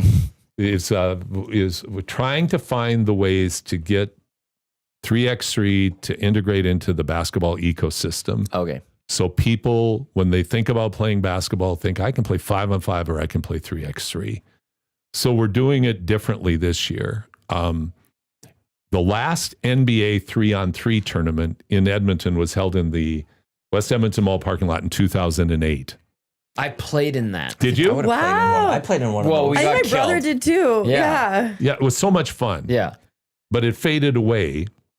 And when I was at Alberta Basketball in 2011, we started doing smaller events at the Saville Center.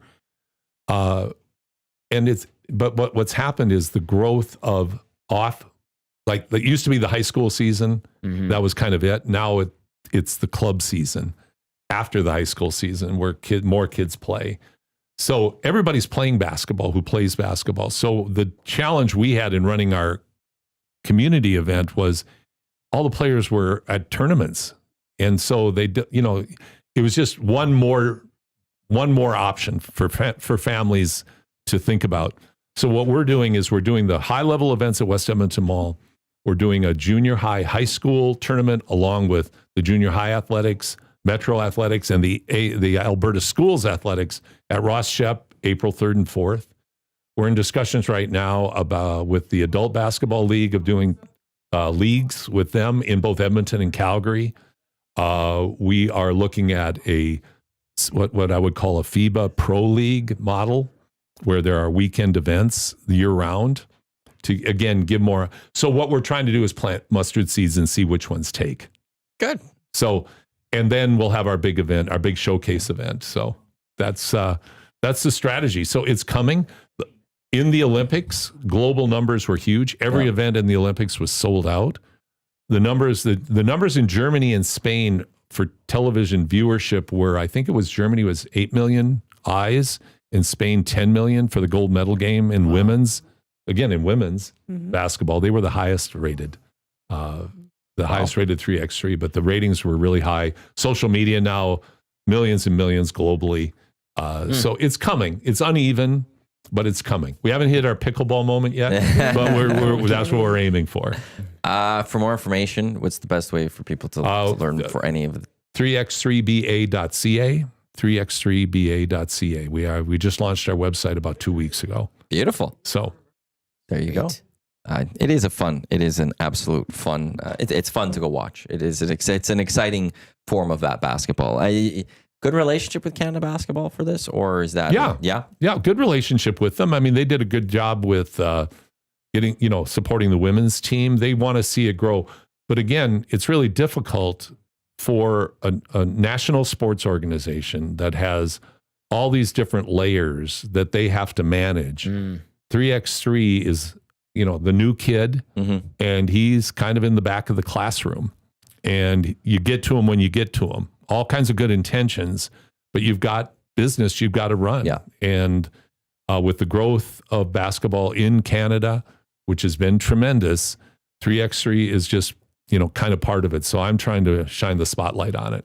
So portions of this hour of the EST Hangout, by the way, they are brought to you by Sub-Zero Mechanical, who are the proud dinner sponsors of the EST Fun Spill, which is taking place tomorrow, presented by Lloyd Sands Insurance Brokers.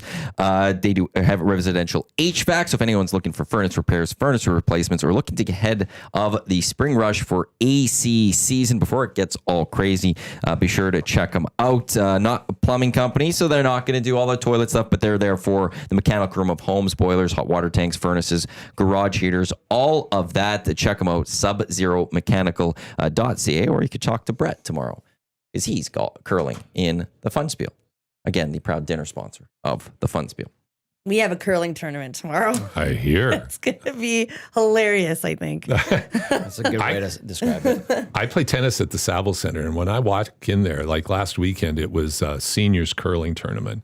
It was dangerous walking through because there were a lot of sticks flying in the hallways. But I was trying to visualize being out on the ice. All I can see is just have the ambulance backed up, because it would have been slippery. It's just this. Once you get on it the first time, it'll be a little slippery, but then it's just be slow. If I fall, please just pick me up. Don't laugh. No one laughs. People laugh and then they pick you up. Pick me up first. Because there'll be a number of falls. There'll be a few falls. Okay. You won't be alone, I'm sure. There will be a few falls and all of that. So, well, you're so popular. Luca is in our chat. He wants to salute you. Well, okay. All right. Okay, let's get into the Valentine's Day segment, shall we? Yes, sure. Oh my God. Forced everybody to do. Thank you for the submissions. I think there's a lot of people that have been much more anxious to hear what you have to say than what I've had to say. Well, we had someone that's married for 43 years. Then we have all of the frat kids over here, right? So where do you want to begin, Jasmine? I'm trying to see if we should go the funny route or the serious route. What do you think? Dealer's choice. Okay. First one you see. Okay, so this one was a good one. Why? This is actually for you guys. Actually, Barry the Cheater said something interesting in the chat that we can refer back to. But okay, the question is, how come men don't approach women anymore? I do. Do you? Do you pick up chicks? Like, well, you're talking at a bar, not in the DMs.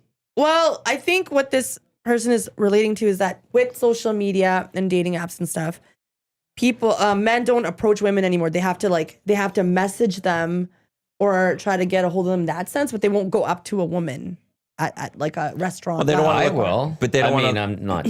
You will? I'm not single right now, but like they don't want to look like creeps. Okay. They don't want to come across as creeps. And nowadays that could come across as a creep. I think that is the main thing, right? Guys just... They don't want to also be like, what's this creep doing around me? And then you're labeled as the creep. Okay. So I actually love good that point, question. Whoever like submitted that was a really good question. Because I was discussing it last night in my Galentines. I had Galentines last year with my girlfriends. And so that was the number one reason. But Paul's question. I just looked at Paul's face. Sorry. Okay, sure. He was really wondering about that. you know Galentines? Paul was very curious about that. He was so glad to know that you had a Galentine. I'm so glad. Well, we had our Dudentines meeting, so that's it. I thought it was called Palentines. for you guys. Valentine,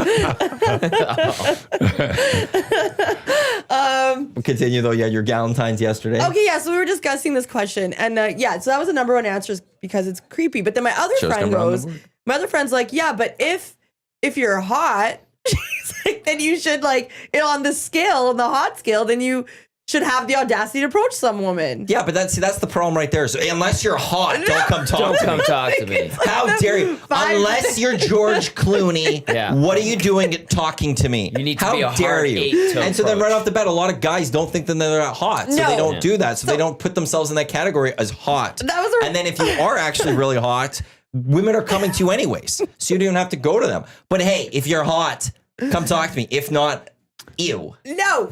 Okay, so I point. obviously don't agree. I think if you are genuine and you should approach a woman. But this is back in like our millennial time. Now with all this Gen X, all you guys in your DMs and DPs or whatever you do. Don't do DPs. Yeah, just avoid the DPs. Yeah, do not do those. Yeah.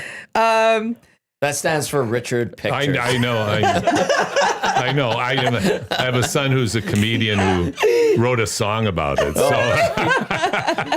it's on. Actually, you can watch it on YouTube.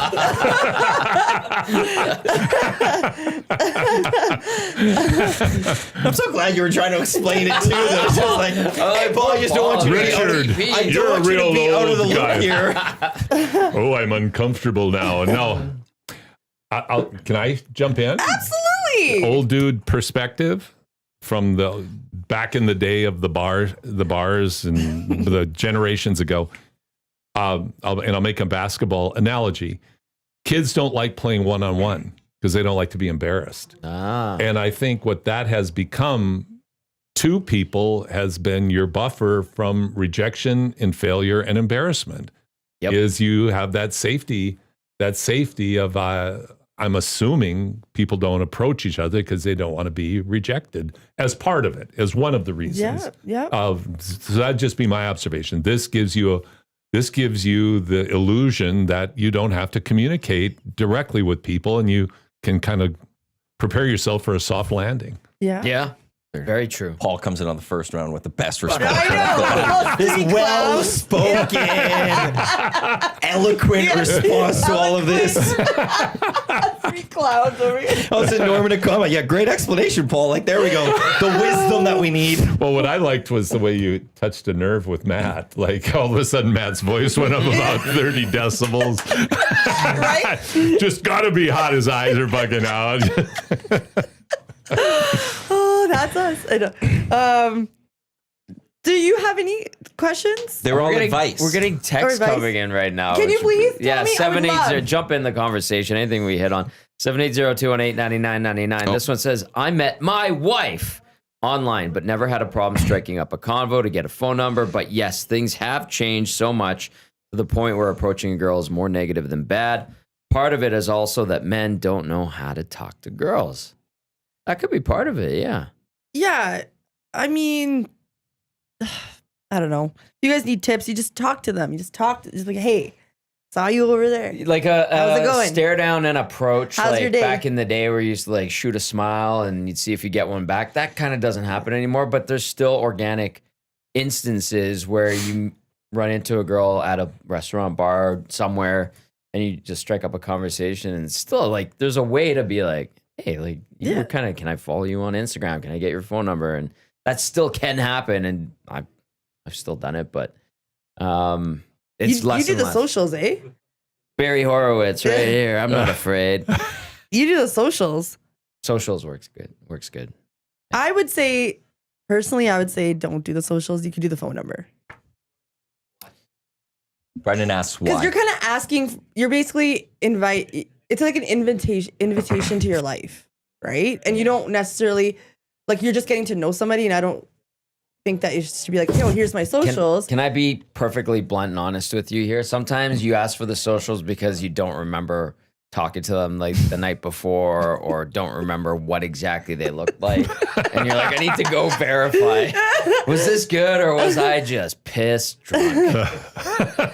It's like it's added layer there. So that's to one extreme, but it happens. Too often, I'm sure. Yeah, right? Both But he has a ways, plan. both He has a ways. plan. I'm trying to find this Barry the Cheater. He had said, like, do you remember back in the day when you'd have to, if you liked a girl or something, you get her number and you hang up? You'd have to call them. You had to call them, but You you would actually literally pick up the phone and call them. I hope they'd pick up. yeah, and if their parents don't pick up, Or depending on who picks up, then you either have to ask or you hang up. yeah, That's what he was saying and didn't stuff there. didn't you guys do that? No. You Really? never had to deal with calling I did. landlines? Yeah, you did, right? Oh, No, I heck yeah. Yeah. Yeah. You don't get in trouble. Well, yeah, I mean, I remember one instance where I called the girl and didn't hang up, and we had a wonderful conversation, and she was this coveted person at the public school. I went to a Catholic school. I asked her, I had the nerve to ask her on a date. I did, and I went on the date. I think I said 3 words all night. I was so intimidated and scared. It was the worst date of her life, I'm sure, but certainly of mine. I absolutely froze in the moment. So I was bold on the phone, absolutely choked when it came to the face-to-face. So I'm sure everybody's the same as they've always been. It's just you've got this in your lives, and that's just so different. Yeah. Like navigating life with a computer in your hands, accessible to everything all the time, for young people must just be incredibly hard, because the temptation to just defer to this in terms of interpersonal relationships, just has to be really, really tough to navigate. Yeah, social media has really ruined relationships and connections, right? But it's also created relationships and connections in the flip side. Or a lot of people have met via social media or have connected via Yes. social media, and they say, I've met you because of this. Yeah. You I know, also and that's so there's a give and a take to it.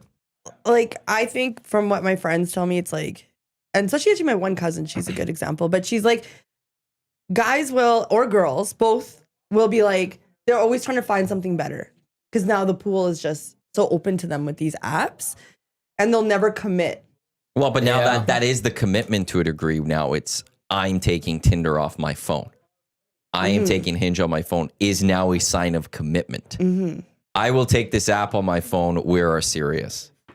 Is that right? That's Oh, yeah. it makes sense. But Now that's- you say it, it makes that's sense. now That's one really of the things. It's interesting. like you have Tinder and all that, and you could be in the talking stage or whatever, but you're still going to be on it. But it's like, we're serious now. I have removed this off my phone. That's the Interesting. 2025 version of Interesting. showing I Yeah. care type Yeah. thing. Yeah, wow, that's interesting. See, I didn't know that. I just learned that. That's interesting. Valid. Yeah, very. It's true. He's right. It makes a lot of sense. Like, why do you still have that app if you're still seeing someone? Yeah. Or you're starting to see someone?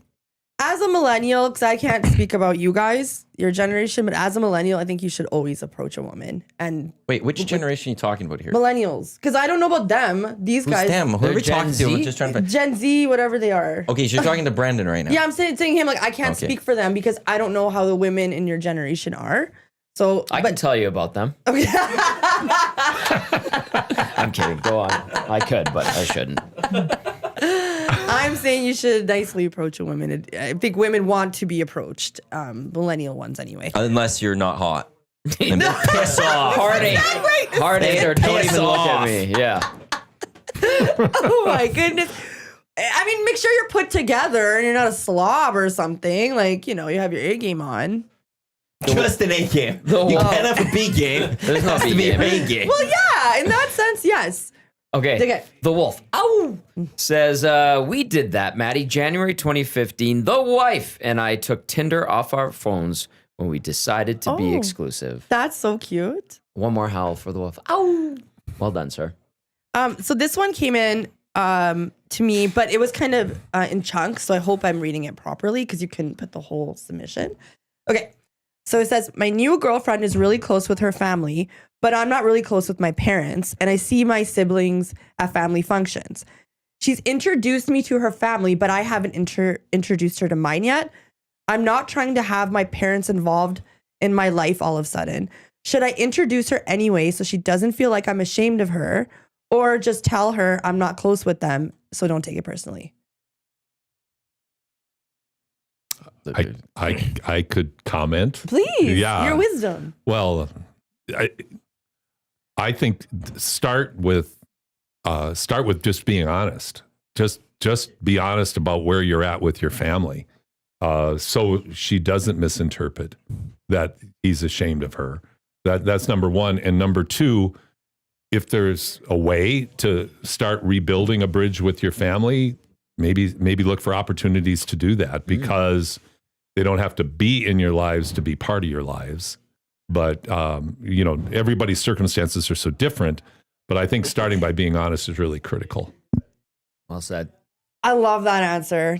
Do you guys have an answer for this? To me, that is the only answer there. It's like I would start with, Yeah. Right? this is why haven't introduced you to my parents, is because I am not close to them like you are with yours. No. For these reasons, I am not close with them or whatever. Yep. And then if there is that opportunity to maybe look at, again, as you said, there's many reasons why you might not have that relationship, but depending what it is, if there's a chance to maybe rebuild it a little bit or something, maybe you could look at that. But I think, why just go introduce her to something which may then be like, because then it's, I think, more lies where it's like, hey, well, why aren't we hanging out with your parents more? Yeah. So just right off the bat, just be like, hey, yeah, I'm not close to them. Yeah. I'm going to be perfectly honest. I'm blissfully unaware or like very carefree when it comes to that. If my family's around and I'm seeing someone, this is my brother. He's awesome. This is my dad. This is my mom. She'll be attached to you by the hip if she loves you. So be careful. Like, I'm very just like, whatever, very laissez-faire with it. Yeah. So to me, it's like, whatever. I think I like my family. They're close. If you meet them, great. If you like them, awesome. If you don't, well, that's your problem. So us three are very close with our parents and our siblings. And your answer is probably exactly what I was thinking. Like, it's a good bridge for you to kind of make this relationship, and who knows how that relationship is going to go in the future.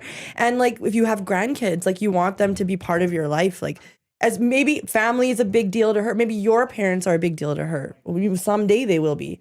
So for those reasons, I was going to say, yes, you should slowly and explain your situation, be honest, but she still wants to meet them and they're still your parents. So The only qualifier is it really depends on the dynamics in the family, because some family divisions are very real and they're very Deep and traumatic.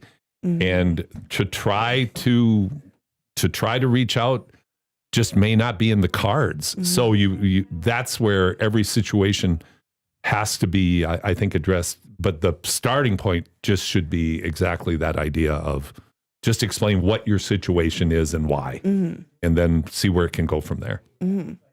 Well, that was great. We were mature. It wasn't going to be all sex talk, LT. Okay. But now the sex talk. Now the raunchy ones. Just kidding. Here's one. This one kind of threw me off because I didn't know how to answer this. So I wanted you guys to let me know.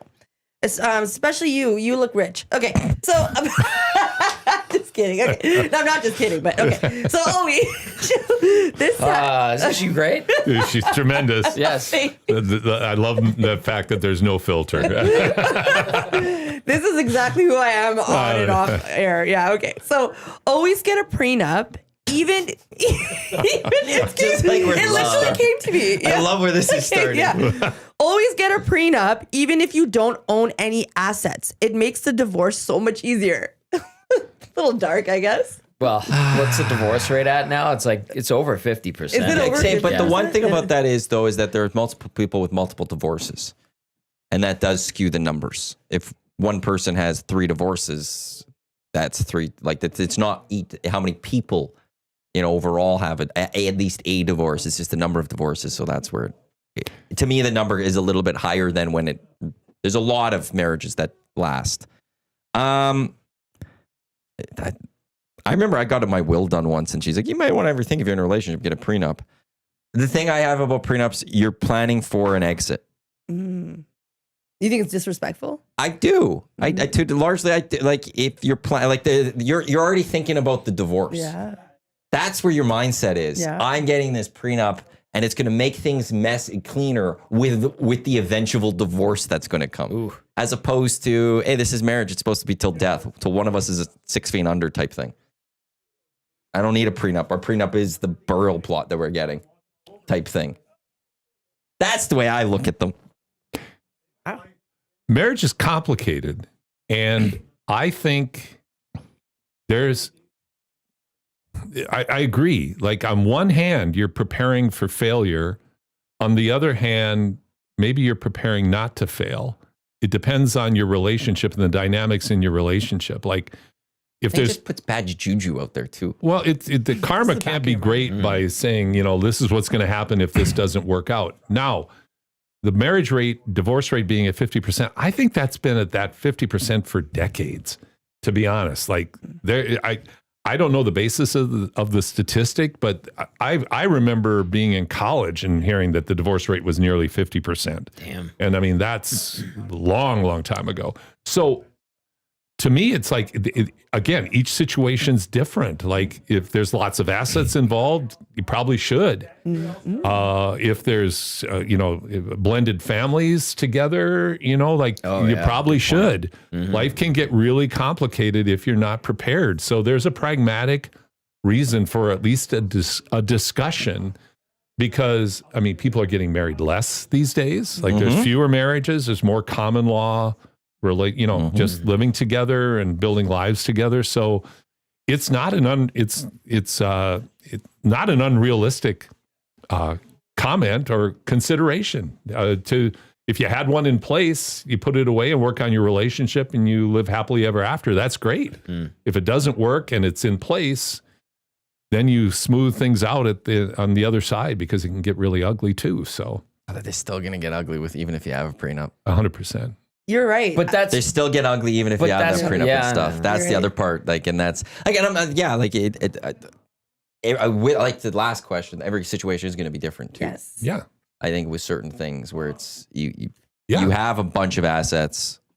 Yeah, you might look at that and going in like, I'm going to protect my assets type thing. They were given from family type thing maybe, and these are in the family. Or you do 100%. I want these generational assets wealth, right? protected for me. That Yeah. should something actually happen, I want this to stay in my family. And that's, I could see that part to it, but I also, the karma and the bad juju. Karma is Just thinking about where's the exit plan here?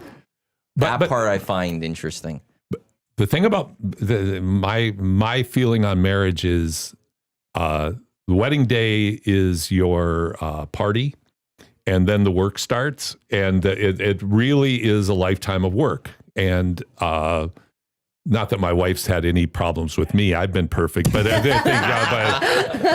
tell you, that's a miracle. That's sainthood right there. But You got a lovely gift coming later today. Yeah. You've got one. You told us. But I think it's hard to be married, and there's a reality in terms of the relationship of the romance and the just the day-to-day realities. So probably the more you discuss and the clearer you are with each other, it really can't lose, because even if you have a prenup, you got to work on your marriage every day as well.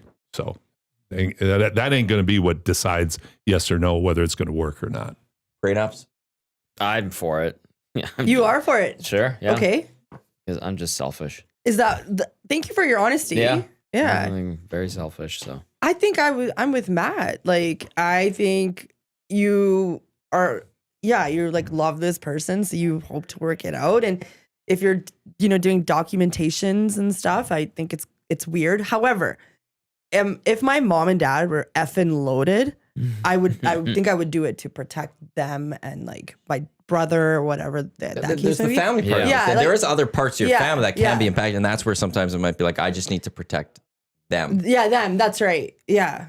Yeah. So I've seen good families fall apart over monetary issues. It's very real. yeah. And families that were close implode over asset distribution or whatever. Like, I'm sorry to sound so technical.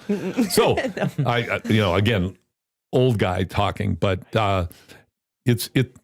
every relationship just has to explore what they're comfortable with, and preparation on one hand isn't all bad. Yeah, for sure. Okay, we got a juicy one. Okay. This one, anonymous. I met someone at a Super Bowl party. We had a great connection, and I enjoyed our time. We enjoyed our time together. I'm married, however, on the verge of divorce. How should I proceed? Anonymous.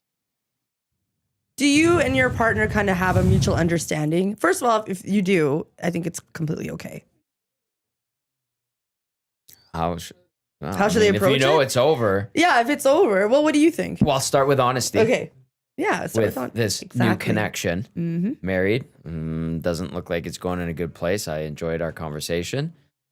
Is it fair to maintain the connection to the new person while you're watching or having your marriage basically come to an end, though? Like, would that be improper? Yeah, I don't know. That's such a good question. My relationships don't last more than 6 months, unfortunately. We know. Yeah. Who said we know? Me. This is foreign territory for me. It's Luca. He Tommy. even said he wanted advice, but he said except from Tommy. This is valid. I think I'm in a great relationship. I get punted the next day. I'm like, what happened?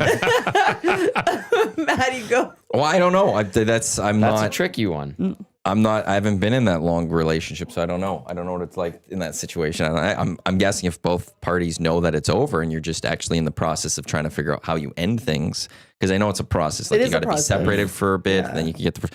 If you're in that stage, then I get it. But if you haven't had those conversations, you don't know that you're specifically going to be breaking up, divorcing. You're just thinking, wow, this is where it's leading. Then you probably want to stay away from that other individual for a bit, because it still then would be cheating to me. Interesting. I feel like if it's like communicated on both parts, like everybody's kind of in the loop, and it should be okay. That's what I said. Yeah. Okay. You're saying if the divorcee doesn't know, I said like if the they partner. haven't fully had the conversation Yeah, where yeah. they like, you just sitting there like, this is where it's heading. Like in your mind, like, I know this is over and we've been fighting all the time or whatever. And then the conversation's coming soon. I think you first have to have the conversation before you continue with this other person. Yeah, at all. yeah. Like, otherwise, that is now full. You've gone into the cheating. You are beforehand. right. It just sucks because that other person, like, as much as you like that person at the Super Bowl, they're probably going to be like, this is very sticky. Like, I don't want to F with this. Like, this looks like it's too much baggage, right? But you're losing that connection, unfortunately. So it is a tough spot.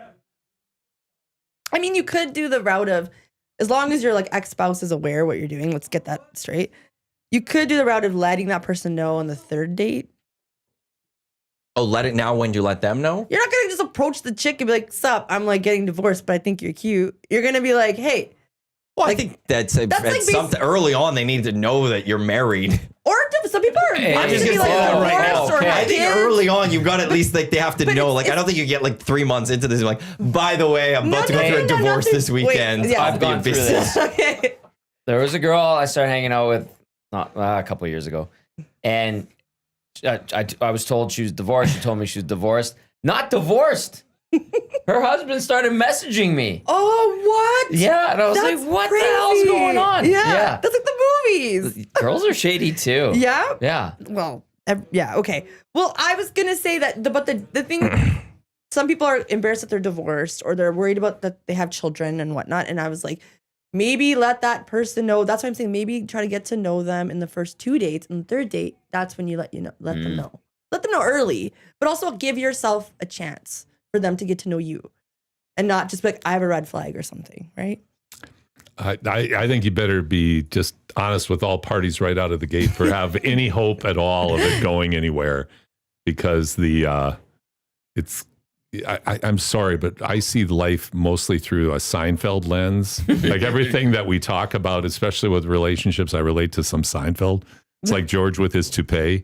So like, I just think, the best thing is to just let everybody know where it's at. Yeah. And if it's an understanding person, it has a chance to move forward, understanding what the landscape is. And if it's not, then right away and you don't waste their time and get sort of emotional entanglements into it. Yeah. And then, oh, by the way, Ugh, like that. that's it.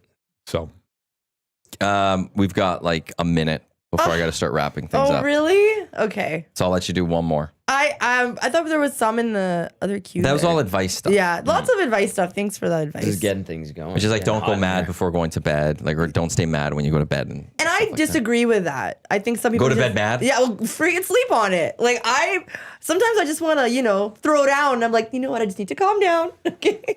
I need to unwind.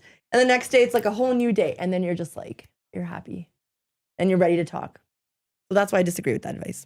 I was here at bridal showers. I'm like, what kind of advice is this? Brendan loves this right now. Taking notes? No. And why aren't guys approaching the women, Like, Maybe we could do a segment like, every couple months or Are something. the days of remember going to a club and then you'd go and like grind on girls and you either get pushed away or they'd bring you in? Are those gone? I'm assuming it's Yeah, completely I gone. think it's gone. Because like back in the day, man, you get in there and you get close and then you get pushed. you remember those days, Paul? no, Or they I like wasn't grab your in that hand and era. they're like, ah. I wasn't in the era. Oh, so man, those were Paul, I apologize for the last 30 minutes of the Hangouts, but thanks for the first 9 I've minutes. enjoyed so it. much. I've enjoyed it. Thanks for coming in. We do greatly. It's always great having you in. You were one of my favorite to have in here. 3x3 Basketball Association, 3x3ba.net. .ca. .ca? Oh, I clicked .net for some reason. .ca. It was the first. .ca. Sorry. .ca. 3x3 Basketball Association. A site you said launched just a couple of weeks ago. Yep. Absolutely. And thank you for having me on. It's been great. A real slice. A real pleasure, actually. You got the full Jasmine Thank you, today. sir. That's great. I appreciate it very much. Can I end, 'Cause- when we wrap, can I end on this one? Yeah, coming up next, we do have the Lock Shop. We've got Oil Stream today, EST Afternoons, the Reed Wilkins Show with Jay Milne, Elksford later tonight. Tomorrow, Hello Hockey, 10 o'clock. We also got the EST Fun Spiel presented by Lloyd Sad happening at the Shamrock. If you're not in it, you could come on down and drink. The game of Four Nations will also be going on while we are there. Your last one before I wrap? Hello Hockey at South Edmonton. Comment tomorrow if you want to come down and join Belzy and I. Dave the Welder with this sage advice. Every girl is crazy. Every guy is an asshole. You just have to find the right kind of asshole and crazy you're willing to deal with for the rest of your life. Have a great afternoon. Again, thank you, Paul. On behalf of Happy Paul, Valentine's Jasmine, Day. Tom, and Brendan, I am That Matt. Thanks for is tuning in to tremendous. the Thank you. EST Hangout presented by Sentinel Storage. Lock Shop coming up in just a few minutes. Don't go anywhere. Let's go. There you go, right in front of the camera.